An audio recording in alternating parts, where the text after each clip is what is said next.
तर 19 फेब्रुवारी रोजी होणाऱ्या शिवजयंतीनिमित्त जुन्नरमधील शिवनेरी किल्ल्याच्या पायथ्याशी होणाऱ्या महोत्सवाची तयारी आता अगदी अंतिम टप्प्यात आली आहे। या महोत्सवासाठी शासनाने 4 कोटींचा निधी उपलब्ध करून दिला आहे। शिवजयंतीच्या 2 दिवसांआधीच या महोत्सवाला सुरुवात होणार आहे। या ठिकाणून आढावा घेतला आमचे प्रतिनिधी अविनाश पवार यांनी।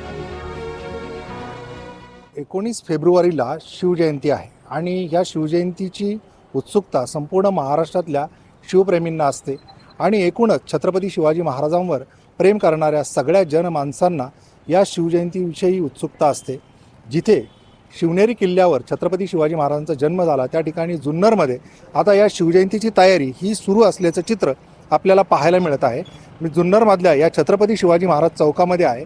या चौकाकडून एक रस्ता जो आहे तो शिवनेरी किल्ल्याच्या दिशेने जातो, एक माळशेज घाटाच्या दिशेने आणि एक नाणे घाटाच्या दिशेने। अशा या चौकामध्ये मी उभा आहे।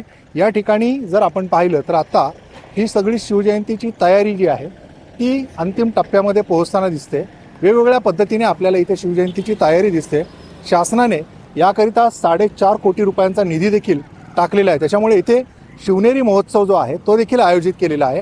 या शिवनेरी महोत्सवामध्ये वेगवेगळे कार्यक्रम हे पार पाडणार आहेत आणि एकूणच हा शिवजयंतीचा जो उत्साह आहे तो आपल्याला पाहायला मिळणार आहे। 19 फेब्रुवारीला जो शिवजयंतीचा महोत्सव आहे त्या दरम्यान इथे वाहतुकीमध्ये देखील मोठ्या प्रमाणात बदल करण्यात आलेला आहे। नगर कल्याण महामार्गावरून येणारी वाहतूक, त्यासोबत पुणे नाशिक महामार्गावरून येणारी वाहतूक आणि इकडे नाणे घाटापासून पश्चिम भागातून येणारी वाहतूक या सगळ्यांसाठी इथून 2-3 किलोमीटर अंतरावरच पार्किंग व्यवस्था केलेली आहे। त्यामुळे हे देखील वाहतुकीत बदल जे केलेले आहेत ते आपण या शिवनेरी किल्ल्यावर शिवजयंती करता येणार असाल तर लक्षात घेणं गरजेचं आहे। एकूणच हा शिवजयंतीचा महोत्सव साजरा करण्याकरिता आता इथे तयारी पूर्णत्वाकडे जात असल्याचं आपल्याला पाहायला मिळत आहे। अविनाश पवार, NDTV मराठी, जुन्नर, पुणे।